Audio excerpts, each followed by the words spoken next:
we all hit rough patches in our relationships where I quite frankly want to send my husband off the balcony. Lovingly. And lovingly, with the warmest push in the world. Life today is chaotic, unpredictable, and constantly shifting. But within the chaos lies opportunity, and we're here to seize it. This is Generation Uncharted. Sally Land, thank you so much for joining us on Generation Uncharted. How are you? I am so good. I'm so happy it's nearly the weekend, and thank you very much for having me along. Great. Well, I wanted to kick off with a bit of a broad question, right? Because I feel like in the modern world, we've got more access to information than ever. We've got more access to advice than ever. We know a lot more than previous generations did. Yet, it seems like we have such trouble navigating modern life nowadays to the point where people are turning to agony aunts and advice columnists more than ever. So why, in a world where we have so much information and help at our fingertips, does it feel like people are struggling more than ever? Yeah, good question. I personally think that it's because there's so much information coming at us from multiple directions, whether you're getting advice through Instagram accounts you follow, through the TV, through YouTube, through people you know, various influencers. It's like there's constant cacophony of people telling you what you should do with your life. And that can just drown out that calm voice that you have within. And I think it whips us into a sort of a bit of a frantic state sometimes where you can't actually slow down to appreciate the advice. And on top of that, there's an awful lot of bad advice out there, a lot of self-serving advice out there. And I think if you feel lost, there's this gap that's being created in your life, and it allows opportunistic, self-serving people to enter into that gap and start dishing up really quite destructive advice, which can long-term make it a lot harder for people to see the way through their issues. And so obviously you have one of the biggest columns in the UK, one of the longest standing ones as well. So what do you see people struggling with the most now in the modern world? Is it still those kind of relationship issues, or has it changed a little bit to, like we've spoken a lot on this podcast about the comparison culture, or just the feeling of being lost in the modern world, where maybe in previous generations, the path was a bit more clear. You marry the person from down the street, you pick that factory or that factory, you get married, you shut up. Not, arguably not a fun life, but at least one where it felt like, oh, well, this is just what people do. Whereas now, it's quite overwhelming. But what are you seeing in your letters that people are sending to you? Gosh, and there's such a wide variety of issues, but I definitely have noticed that in the last couple of years, there's some themes that are coming through more and more regularly. And I would put all of those down to a disconnectedness within our relationships. So I'm seeing more and more couples writing in upset that the other one is always on their phone or always on their Xbox, or not in the present, not dealing with the issues that are around them, essentially hiding from the challenges in life by over-reliance on tech. So yes, it's those relationship problems that, have been there since time immemorandum, but I think they're really exacerbated by addiction to tech now. And the other big issue that I see coming through is porn addiction, and that is having a huge effect on couples as well. In what way? So this is a bit of a spoiler because this episode hasn't aired yet, but I have had someone on, and a big part of what we are talking about is porn addiction and the impact it can have on men, how it can create problems in the bedroom. So with regard to porn addiction, what exactly are you seeing from it? So from both sides, it is mostly men who get porn addiction, but there are some women as well.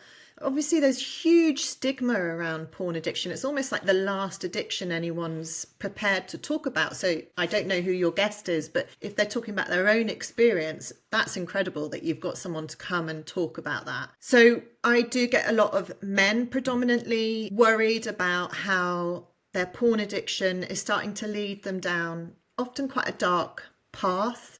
A lot of people don't appreciate how the porn that is served up is designed to be addictive. So whilst you might start watching, pretty vanilla content, what will then happen is the algorithm starts to add in a bit more spice to keep you pulled in, keep you interested in that content. And then as that additional level gets a bit boring, it ramps up again and again and again, to a point where people are being led down really quite extreme paths that they wouldn't necessarily have ever entertained before becoming addicted to porn. And it affects their real world relationships. They might not be able to perform with their real life partner. They might not want to connect with their real life partner. They might not be able to function well at work. They might not be interested in their, hobbies anymore.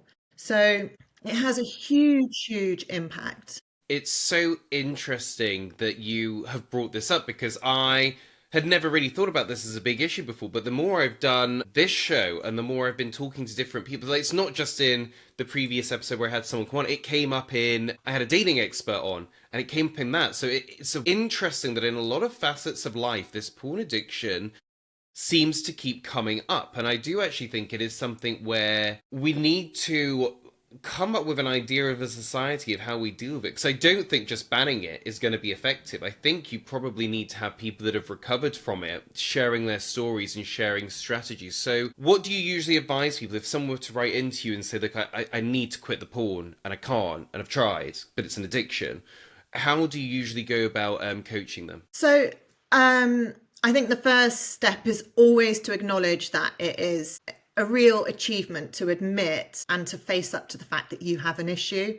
And especially with something like porn addiction, although, the people who write into me don't know me, and that's half of the appeal, is that there's no relationship there. So they do feel they can share. So that is an amazing achievement. The next step is really, and there's no two ways of saying this, with a porn addiction, you essentially have to go cold turkey, which is terrifying for people in that scenario.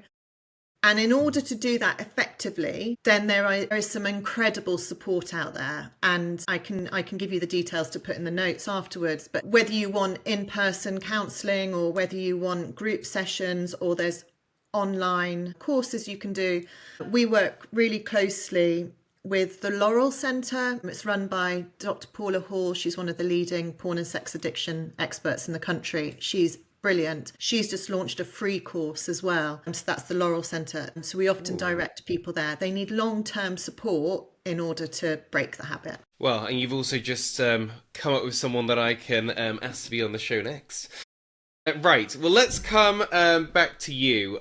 So you have taken over probably the most iconic advice columns in the UK. So tell me a little about what that process was like, sort of stepping in. Were you accepted? Did they burn copies of The Sun and say, we'll never accept her? Or what was that transition like of stepping into something so iconic? Yeah, it was huge. I actually had worked with Deirdre, so the column is named after Deirdre Sanders. She's a real person. She is amazing, genuinely in life. I count her as a mentor and a friend, and we're in regular contact. She celebrates her 80th birthday this year, and she's still going strong, working on This Morning. So I had worked as head of features at The Sun and women's editor for years, and had worked with Deirdre on various campaigns. So we knew each other quite well. And then I left the paper, and I started my own charity consultancy, and we stayed in contact. When she wanted to retire, she suggested me, and the editor agreed. So yeah, I mean, it's huge shoes to walk in, and it's big responsibility to the readers, and a massive, massive privilege. As you will know, the fact that someone values your take on something and your advice is, it means an awful lot. Yes, so this is an interesting conversation because it's from one advice columnist to another. I would say I think you have the harder job because you take questions from anyone, but I run an advice column with bi.org, which is an American site called Ask a Bi Dad. And it came about quite organically. So I've spent a lot of time over the years writing about bisexuality, and what would happen is whenever I would write something about bisexuality and it would go out in, mainstream news or do a TV interview, my inbox would be flooded with emails from men all around the world. I mean, I've had emails from some strange places. I've had postcards as well sent to me, all having questions, and I genuinely got to the point where I couldn't reply to them all, and that really pains me, because if someone's taken the time to reach out to you and say, I've got this problem, please could you help me, I feel like it's just a human response to want to help them. But when it's the same question again, just slightly different, it's very hard. So I spoke to Bite It All. They said, let's do an advice column, and that's been running 4 years now,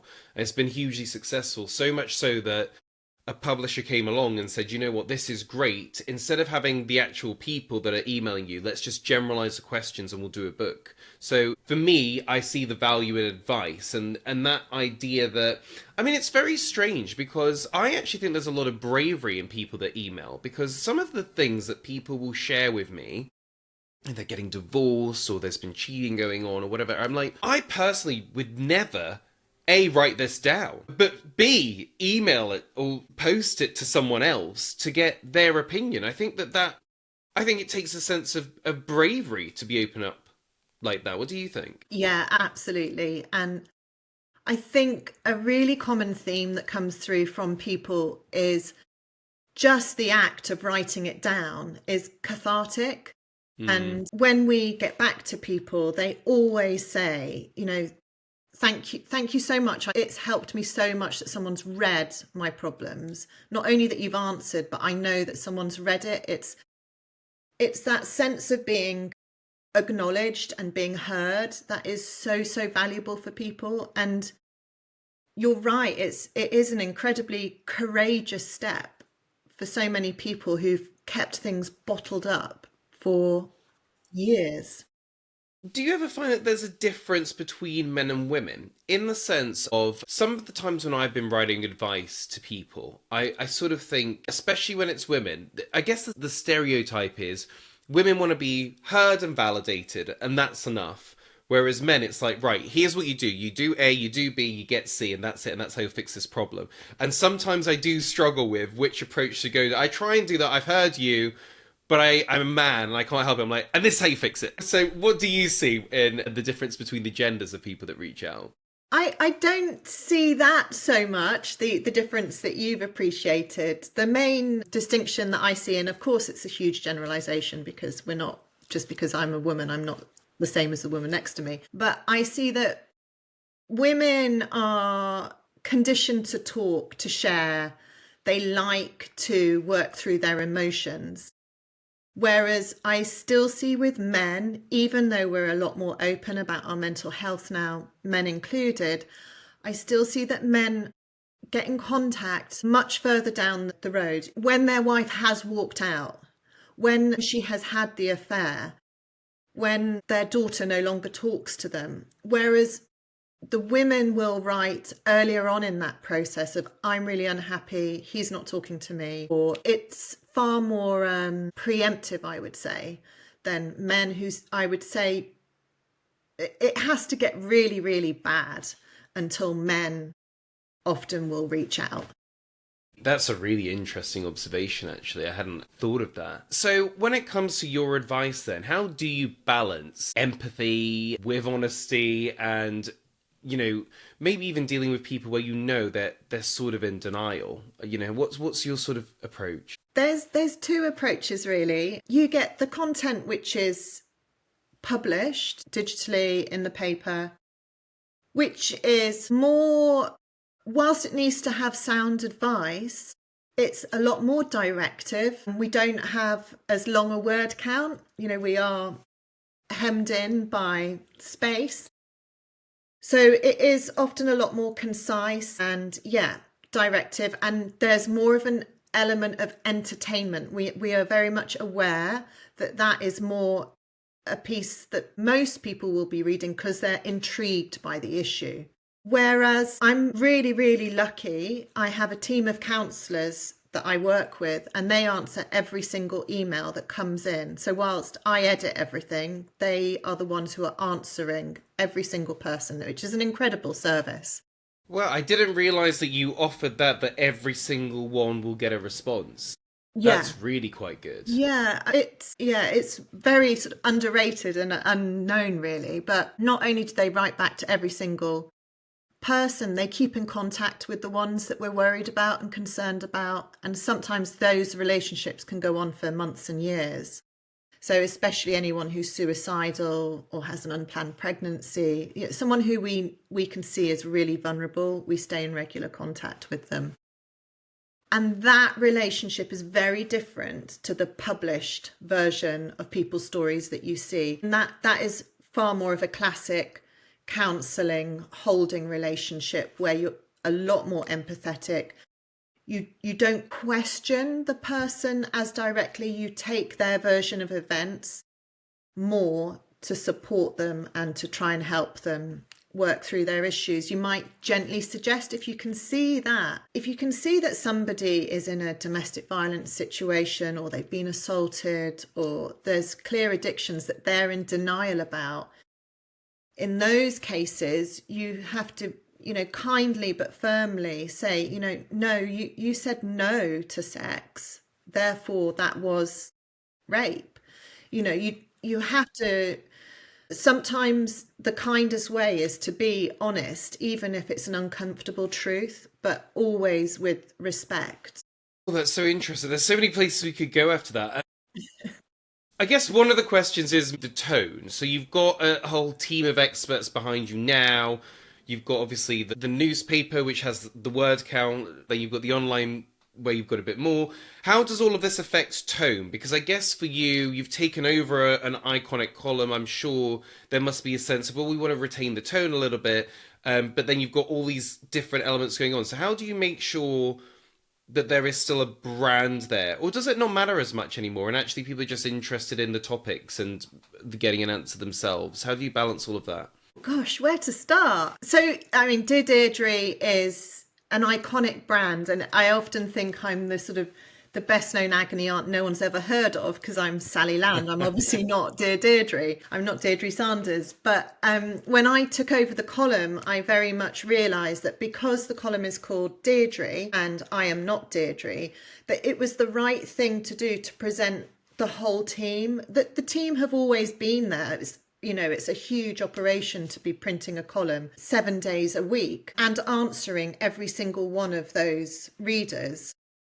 So the counsellors have always been there, and the journalists as well. I just felt it was the right thing to do with the move to me to recognise the whole team. In terms of the tone, it's a really good question. I've got different writers, and I can read the column and I know exactly who's written that column. But the difference is that I edit every single column, because there will be some advice that I don't agree with. It's my head on the masthead. It has to fall under something that I can stand by and that I think is the best solid advice for that scenario. And they laugh. I've got one of my team members is 25, and obviously a lot of her kind of attitudes are quite different to mine. I'm in my 50s, and she'll laugh and she'll go, I have to find my Sally voice, for when I write up the column. I'm like, well, yeah, I can see that. That's really good. And then we have a lot of debates as a team. We meet weekly. We constantly work through different problems together as a team to work out what we think is the right way forward, but also so that I can also explain my approach to things so they understand where I'm coming from. Yeah, that was actually going to be one of my questions is, have you ever got a piece of advice where you didn't know what to say? And obviously you've got a team, but are there ever those disagreements where you say, no, we can't say that, or well, what about this? Has there ever been one where you're like, look, we just need to leave this one alone. We can't decide. We always manage to decide, because essentially it has to come down on what I think, but we do debate things. I love learning from the different voices in my team as well. It's the most simple debates that gets everyone going. Like, should you tell your partner if you've cheated? Mm. That, there's always a great talker, and there are members in my team who disagree with my stance, and that is absolutely fine. I accept that and What I is your understand that. stance? So I think that if you're in a committed relationship and you've made a mistake and you are truly remorseful, that you shouldn't Mm. tell your partner. Yeah. Whereas, as a generalization, the younger people in my team think you absolutely should, and they are outraged at the fact that I'm giving advice that you shouldn't tell your partner. They say you have a right, if you've been cheated on, to know. It's obviously a very big one. I've seen from friends, sometimes where it's done more harm than good. And there are some celebrity examples that I won't mention here, but where it's like, it happened years ago, and then it's come out that this happened, and it's like, nothing's happened for another 3 years because this was all 3 years ago, and it's like, and it's ended the relationship. I don't, it's a bit of a tricky one. I actually was talking on my other podcast. I was telling you before we started recording, I'm doing too many things. So last night at like 10:30 at night, I was recording a different podcast, Bisexual Brunch, and a question about monogamy came up, and I have really sort of changed my perspective on monogamy, because I actually previously was in a non-monogamous relationship, not the one I'm in now, and I was fine with it.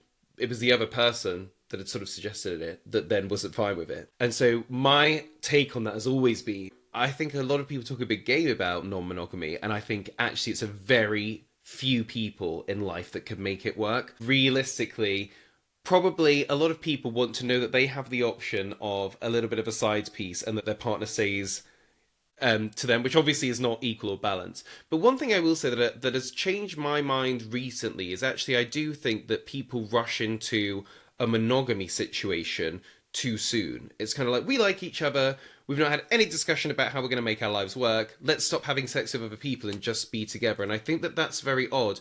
And I also was making the case last night that I almost think couples should do an annual review every 3 months, 6 months, year, whatever it is. And it's sort of like you renegotiate. Are we monogamous for the next 6 months? Are we this? Are we doing that? Are we living together? And actually, I think that would stop couples taking things for granted. Because, you hear about all these relationships that go sexless. And I have been really firm on that, where I'm like, well, if your relationship is sexless, you deserve to be cheated on. Because at the end of the day, I would see sex as part of your well-being. If your partner suddenly cut off your access to food or friends or exercise, that would be bad. And of course, you've got to balance it, because you can't force someone to have sex. But at the same time, I think that that's where this issue of monogamy is. If there's a reason you in a couple are not having sex, then I think it's totally fine for you to go elsewhere. People don't like that when I say that. But I don't mind being hated. I can see, I love it. I love that you're comfortable with being hated. As long as I believe what I'm saying. Yeah, exactly. Sorry, that was a real detour, but I was just trying to say, I know sometimes as an advice columnist, when you've got a bit of a controversial opinion, like your one about don't tell them, I think that we all as advice columnists have things where it's like, look, so what? You've got to stick to your guns. If this is what you believe, Yeah. then this is what you believe. I mean, a lot of it comes down to opinion, doesn't it? There's no right or wrong. It's my opinion. So, next question. I read something in one of your columns actually, and it was saying there was something about a 3 month rule. Like 3 month is a common time where couples break up. I was wondering why that was. What was the science behind it, if there is any? After 3 months, you've been on a few dates, you spent a decent amount of time together. Most couples today will have slept together several times. You're really beginning to get under the skin of somebody. And that's when, if there's any red flags, they're starting to wave on the horizon. You're starting to spot those. You're starting to argue and get a glimpse into how someone deals with conflict, how they communicate. So I think 3 months is really where you're getting a proper sense of someone. The honeymoon period is over. And it's at that stage where people might just reassess and think, you know what, actually, there's something off here for me. I actually did have a bit of a side question here. Is there anything that you think is completely unforgivable that people can just not come back from in a relationship? You know, outside of the obvious, like rape and murder, but are there things that happen where you're like, I've never seen anyone come back from that from a relationship point of view? Or is there always hope? And there is, whether it's a secret love child or an affair that's gone on 10 years, like, is there always a path back to reconciliation? Do you know, it's amazing the capacity that some people have to forgive, to learn, to move on. It's incredible. I had one woman who wrote in, she discovered her husband had had an affair and had a secret child, and they decided they wanted to still be together. He really regretted his behaviour, and she then welcomed that child into her family's life, and that child would spend time with her children, and they dealt with it as a family. It was incredible to read her story. For me personally, it's hard to see a way back when somebody has abused your child. Yeah. That's a red line, and we have got emails on those issues where not necessarily in life abuse, you know, that perhaps they've even just taken naked photos of the teenager or the younger woman without the mother knowing. I mean, even in those cases, often the mother goes into denial about what's really going on. But My it's God. it's hard to see a way back from that, isn't it? Those are like the ones that get you the most. You sort of, we've all heard those stories of, I tried to tell my mom and mom just didn't believe me. And Yeah, I mean, those are the ones where you just want to shake and slap people. it's awful. Let's let's move on to some lighter topics. I wanted to know from your sense, especially you were talking a little bit earlier about the women are quite proactive, the men sort of wait until the car's gone off the road before they seek help. Are there any sort of signs that you would say to people, you know, you probably need to go beyond speaking to friends here. You probably need to get some professional help, whether that is an advice columnist or a therapist or someone that actually things are becoming a little bit too intense for one person to handle alone. Are there any sort of signs or any times where you would encourage people to do that? I think the first obvious sign is when talking to your friends isn't helping, when Mm, doing those basic sort of mental health toolkit items, when they stop working. So when, you know, getting into nature, exercising, talking to friends, when none of that helps you, especially after, you know, sort of 2 or 3 weeks, if you're still feeling low, if you're struggling to get out of bed, that is when it's time to go and see your doctor. That is the sort of the gateway through to an awful lot of support that is available. And then depending on what the issue is, there is a lot of support out there. Yes, get in contact with you or me, depending on what your problem is. There are other experts as well. But there are also some incredible charities. So if you're having family problems, there's a great charity called Family Lives. If it's bereavement, then Sue Ryder is incredible. They give 6 sessions of free bereavement counselling. There are resources out there. I would always encourage people to take early action, because it starts as low mood. When you ignore low mood, then it moves up to depression, and when you ignore depression, then it escalates to chronic depression. So, you know, when you get in there early, talk to people, it often just will dissipate the issues before they escalate. Speaking of escalating, one of the things that I really wanted to ask you is, if you obviously have a lot of people that reach out that are in relationships. In your experience and perspective, what is the difference between a relationship that's hitting a rough patch and a relationship that has become truly toxic and you just need to get out? Because I think people really struggle with that and maybe think, look, this is just a rough patch. It's like that. Well, that rough patch has been going on for 3 years now, actually. So what's been your perspective on that?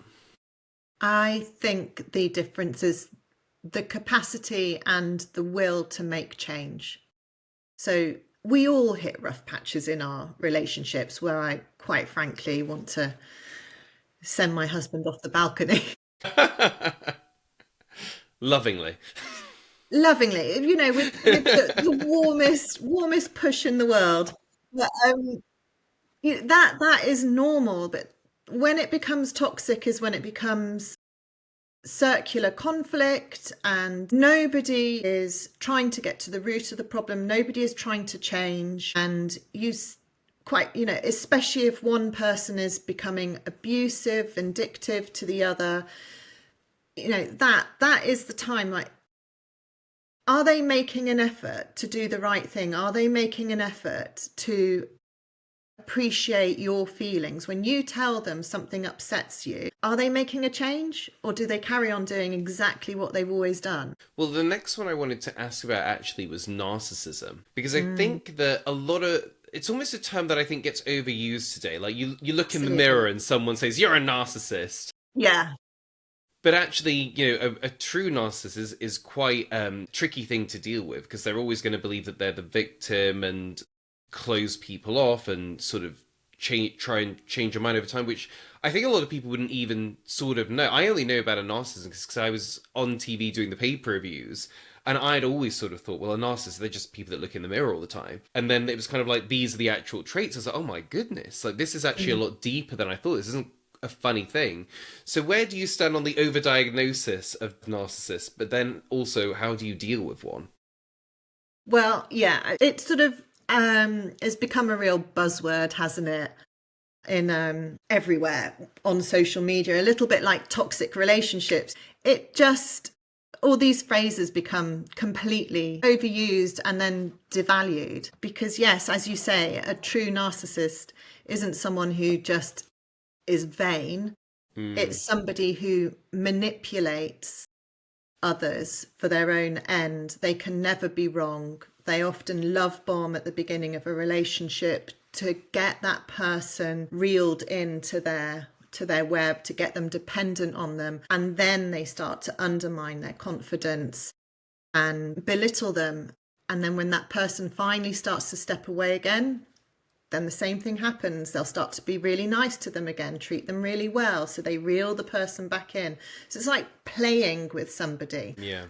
The way to deal with it is, honestly, if you can be strong, for those who are able to, is you have to cut narcissists out of your life. You will never. It is so difficult to change a narcissist. And once you can start to recognize that pattern of them switching to treating you really well, treating you like a queen, just to get you back into their life. And then as soon as you feel confident again in them, the nasty behavior begins. If you can recognize that pattern. So for anyone listening dealing with a narcissist that says, don't worry, I'll be the one to change them, on a scale of 1 to 10, 10 being, it's super easy to do. It's really common. Like how likely is it for a narcissist to change, to see the error of their ways and to stop doing those patterns of behavior? Is it a likely thing, or is it unlikely? I think it's incredibly ingrained behavior. Really? Yeah. It's really, really difficult to change someone like that. Interesting. Right. Is there anything that someone should never say during an argument with their partner? So is there anything that, arguments are fine, but if you say this, you've gone too far? I think there's obviously a lot of things, isn't it, that would be personally cruel to whoever you're arguing with. You're just like your mum is one of them, or, if they know that you've really? If you've got a difficult relationship with your mum, or you're just like your dad, if they're really using what is a difficult relationship in your life against you, that's nasty. The other thing is to say we're over when you don't mean it, because you're just undermining those foundations of the relationship. If you mean it, that's one thing, but don't play around with that. You're devaluing your entire relationship by doing that. And I also wanted to discuss loneliness, because I feel like, strangely, in a more connected world than ever, actually people can feel really lonely and even more isolated, even in the big cities. So if there is someone that's listening that is, their issue is loneliness and feeling like they're just not connected with people, what's your advice on dealing with that? Yeah, it's a big issue, loneliness. I didn't mention it earlier on, but that is a very common email that we get. There was a recent Channel 4 piece of research into Gen Z or Gen Z. How do you say it? How do you say Gen Z? Gen Z is what I say. Yeah. Gen Z. Gen Z is American, is it? I don't know. It's all about Gen Alpha now anyway. Like, Gen Z is overdone. Everyone's talking about Gen Oh my Alpha now, goodness, which is like I'm the way younger behind. ones. Yeah. I'm way behind. So with Gen Z, this research looked at the fact that yes, that's the generation who grew up with the first iPhones, and they are absolutely the most connected of any generation. However, they are the generation who feel the most disconnected. And it sort of goes back to the comment that I made earlier about how we're just sort of getting this onslaught of information the whole time, and it's very hard for people just to slow down and to settle and to focus on something that will really bring them value. I look around me every single day and I see people like this, not like this.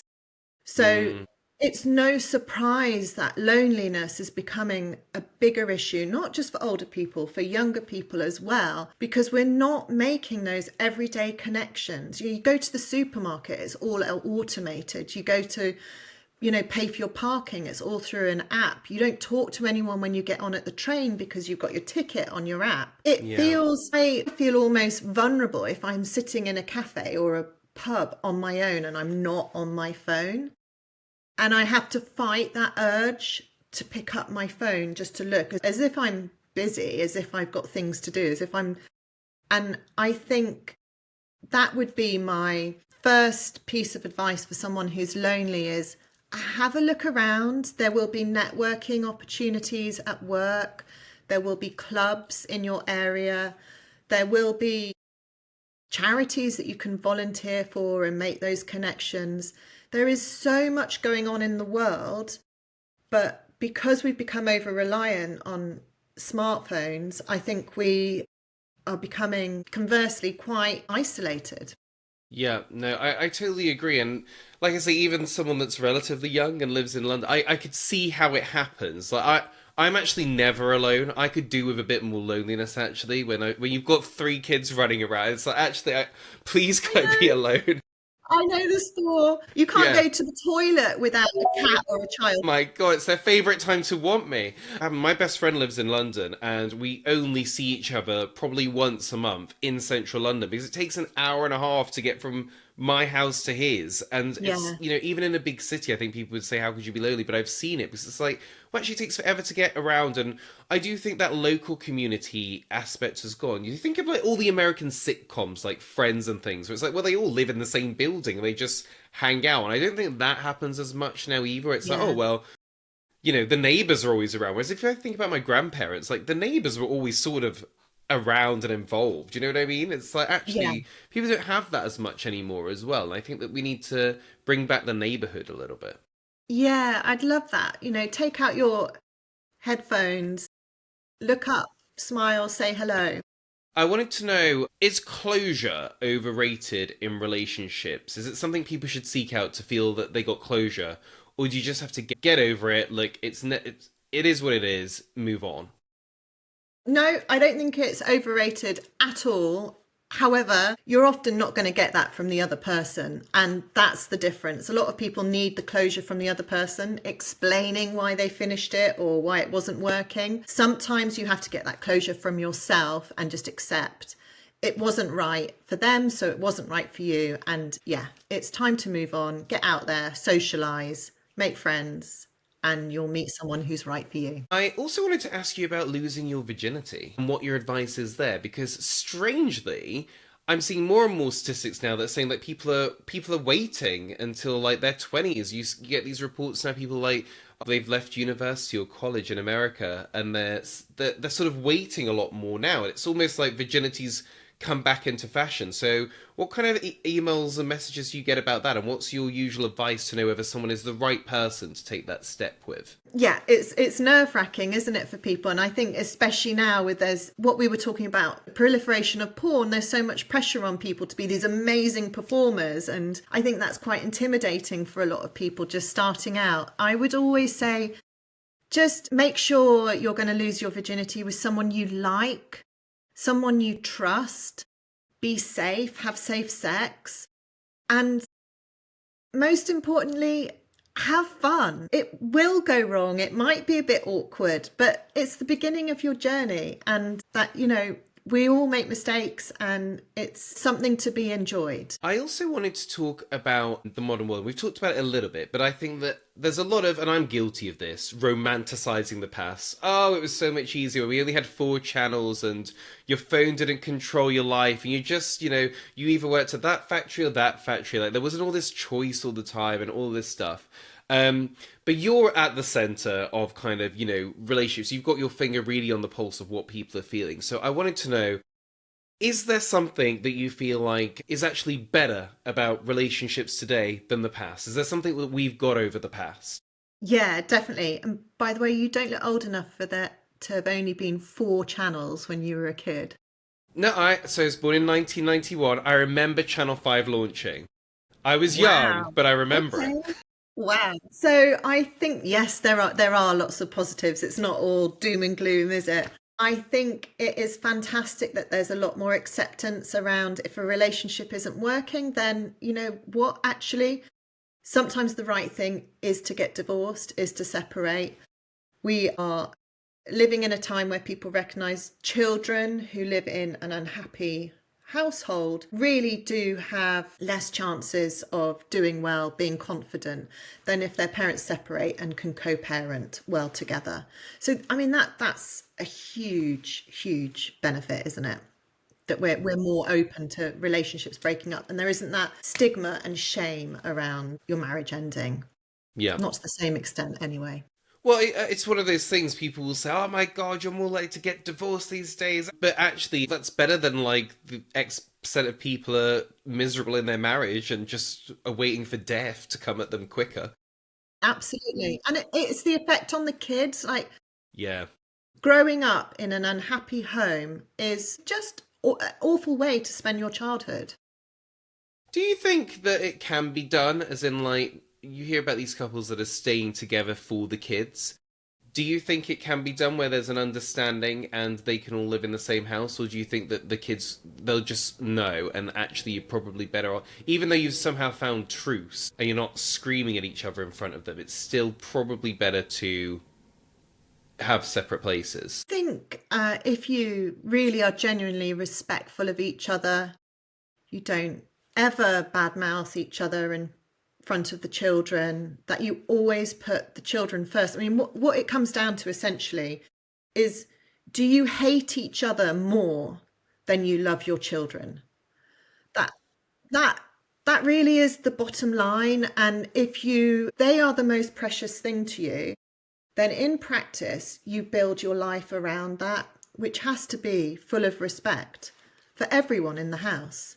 And yes, I mean, there are people who I know can manage to do that, but my goodness, it'd be hard. Yeah. I did just want to touch on the cost of living as well.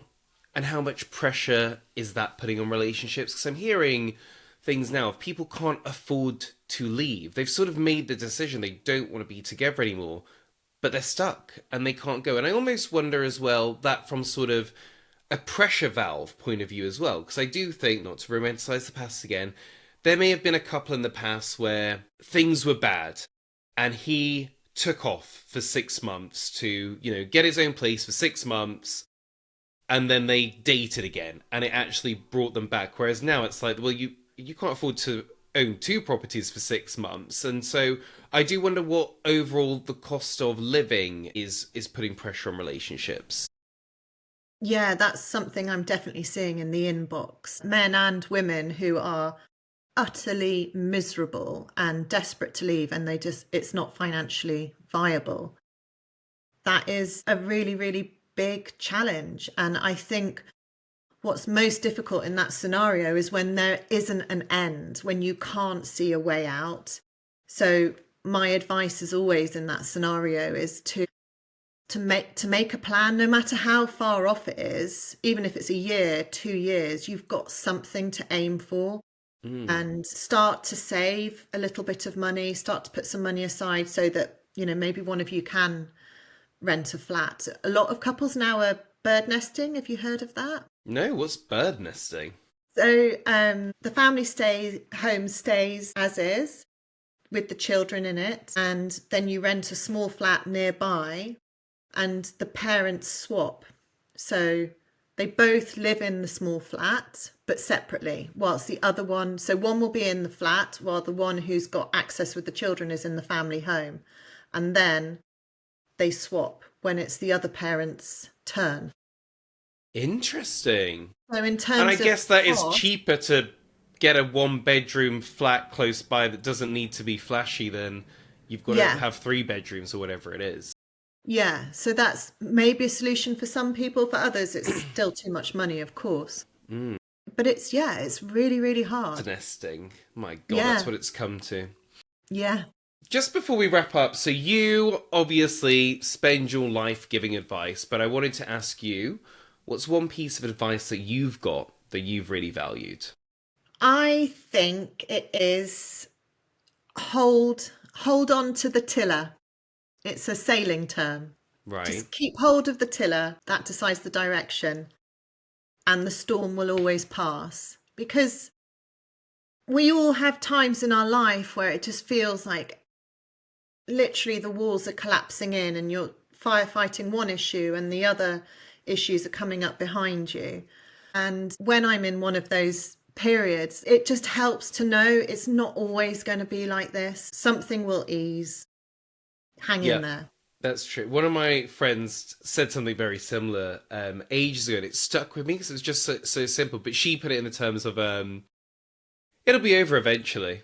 And I was just like, oh, you know what? I just need to tell it will be over eventually, one way or the other. So it is good advice. Sometimes just think of it that way. Thank you so much for joining me on this episode. It's actually been really fascinating. If anyone wants to reach out to you or the Dear Deidre team, where should they go? So we have an email address, which is deardeidre@the-sun.co.uk, or any of our socials, Instagram, Facebook as well. You can DM us. And it's been such a pleasure. It's been really fascinating, Lewis. Thank you so much. Thank you so much. Perfect. That was brilliant. Was that okay for you? Thanks for watching. Don't forget to like and subscribe.